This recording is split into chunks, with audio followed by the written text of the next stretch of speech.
So, what's up po sa inyong lahat? Today is maglalaro na naman tayo ng Minecraft. And sana naman po, ngayon po is, ang our topic for today is, tuturuan ko po kayo kung paano po gumawa ng dispenser. Ay, ganito, ang machine na to. Okay, then let's go na. Papakita ko lang po sa inyo. Ito pang machine na to. Madali lang po ang pagproseso nito. So, pag clinic ko po yan, may lalabas pong ganyan. So, kapag nagbayad po ako rito ng mga 1 iron, pag clinic ko po, mawawala rin po yung at eto po siya. Dito po siya napupunta sa may hopper natin. Tapos po, ito naman po yung dispenser na nag-absorb ng mga iron. So, let's go now. Tara na po at tara na po. So, sasabihin ko po sa inyo mga kailangan nyo.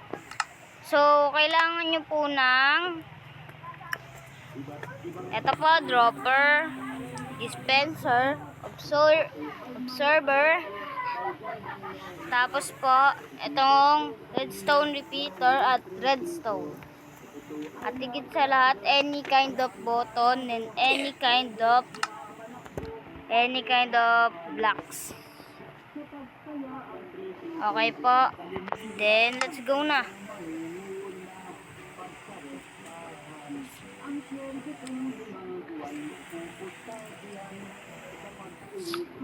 So, ganito lang po yan. Unahin nyo po ang dropper. Ipaharap nyo po siya ng paganyan. Teka, nakalimutan ko po yung hopper. Ito rin po pala, kailangan nyo po ng hopper. Tapos po, lagyan nyo po ng mga 3 blocks dyan. Sabi, lagyan mo ng dispenser. Dropper pala to. Sabay hopper. Sabay lagyan mo po ng observer sa may gilid. So, pag na-observe niya po yung button rito,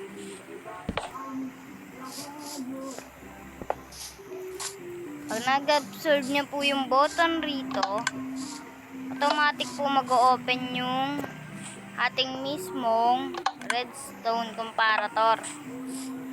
So, lalagyan naman po natin siya ng repeater. Tapos, paikot lang po natin siya ng paganto. Tapos, lagyan niya po dyan. At, repeater po ulit. At pagkatapos po, i-click niya na po. Yan po. Ganito po gumawa ng machine na i-drop ng kahit anong bagay. Ang ginawa ko pong to is 2 beses po siya. So, naglagay ka po ng mga baril. Pag clinic mo po siya, automatic po ma-observe ng hopper at makukuha niya po. So,